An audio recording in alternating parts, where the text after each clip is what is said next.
Hey everybody, Jim here. Wanted to give you a little bit of story time before I get into my review of Super Mario RPG.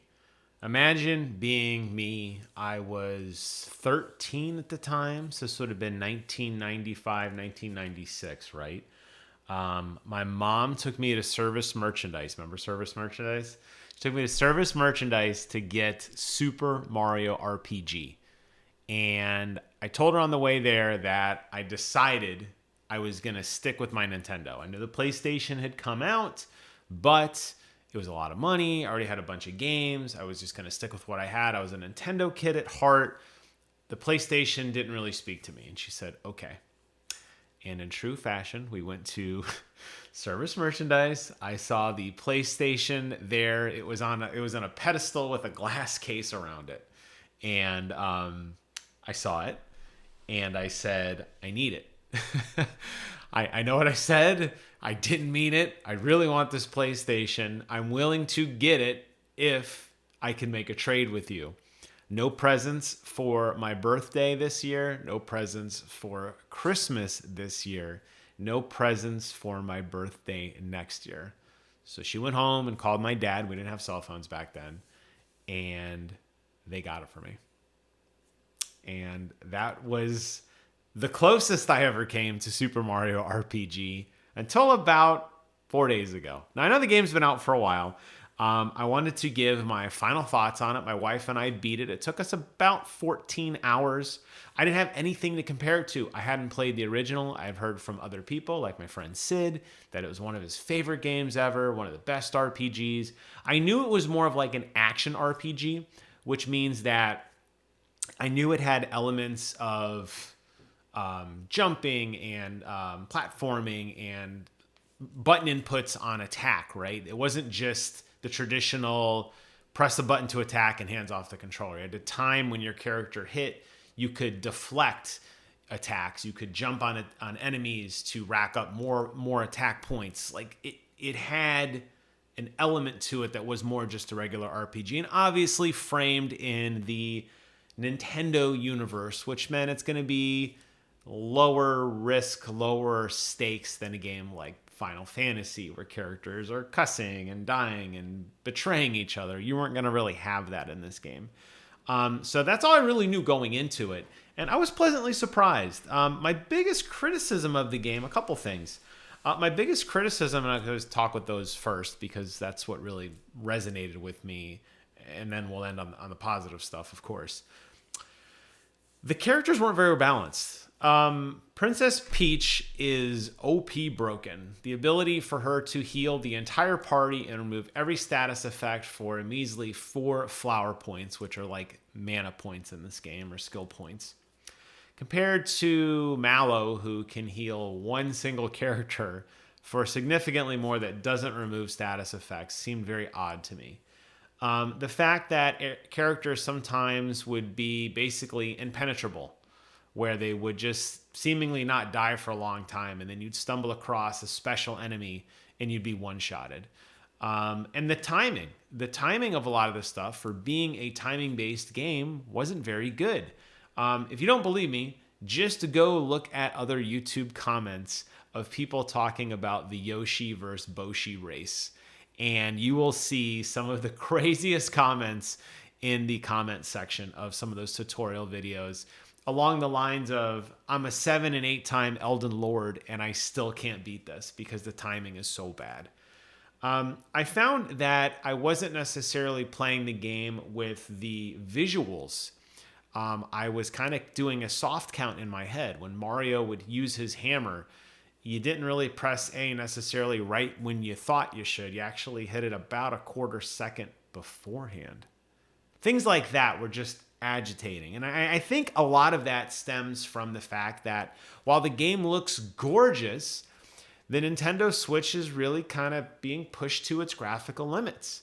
There's a lot of weird screen tearing in the game. There's a lot of elements where the cardinal directions, because it's kind of shot from an isometric view, the cardinal direction inputs get eaten, Or they suddenly remap where you'll be pressing up on the directional stick, and instead of moving directly north on the screen, you're actually moving at a 45 and Mario's going like this. And then you let go and press up again, and then suddenly he's doing this, which makes platforming kind of difficult.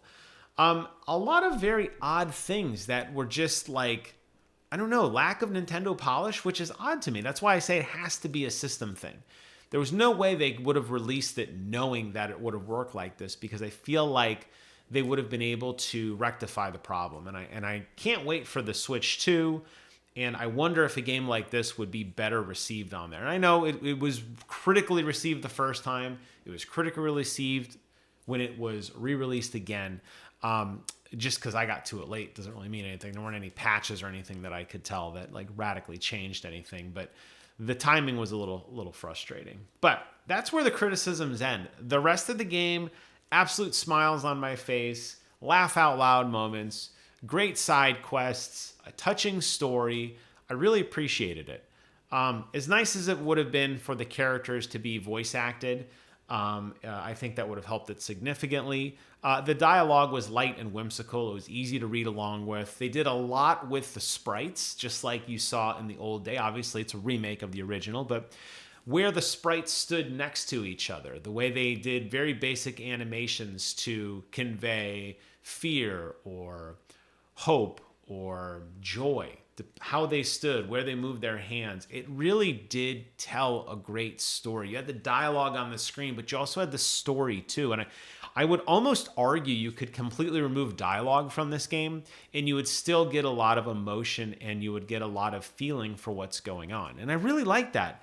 The story of Mario teaming up with his ultra nemesis Bowser to defeat a common enemy, and Peach kind of rolling up her sleeves and getting in on the action, and Mallow, a kind of displaced tadpole who doesn't really know where he belongs, and then the spirit of hope basically wishes Gino basically coming to life as a doll. It was all great. It all worked so well.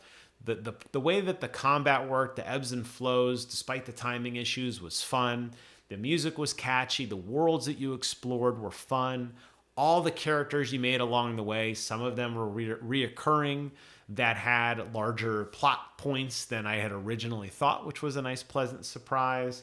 You had a gear system, which wasn't really cumbersome, but it mattered. Lots of different power-ups and items and ways to engage in the combat was tons of fun.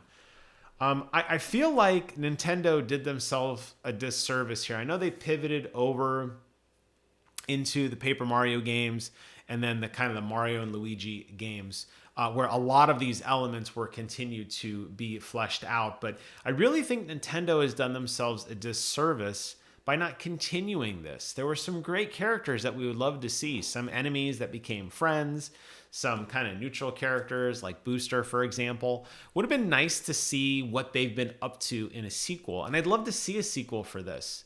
I think that there's a lot of elements here that worked that would warrant an additional story. And because they were in this kind of else world, right? Yes, the Mushroom Kingdom was there, but we quickly left that. We went to Monster Town. We went to Bell Land. We went to this factory, all these different places. You could do that, and I think you could almost paint a love letter to some of the things we've had in Nintendo games, but I think you could have done it with an original spin.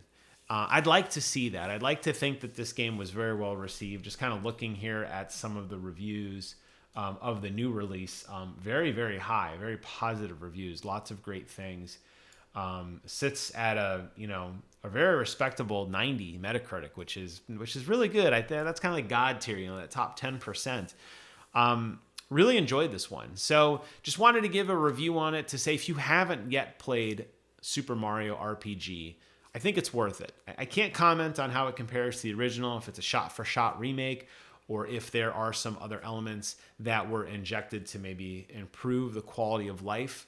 But the game that I played with my wife, that we enjoyed and laughed and kind of blew through in about a week, was tons of fun. And I'm a little disappointed it's over because I was just excited to see what the next world would be, or what the next weapon would be, or how Bowser would find a way to weasel his way out of the party and then come back into the party and be convinced that he's actually trying to be a good guy, but doesn't really quite know how. I loved all of that. I love the fresh take on the universe, and I can't recommend this game enough. So there you have it, all my thoughts on Super Mario RPG. Got more reviews coming next week, so stay tuned. Thank you guys so much for watching. Take care of yourselves, and until next time, I will see you guys on the other side.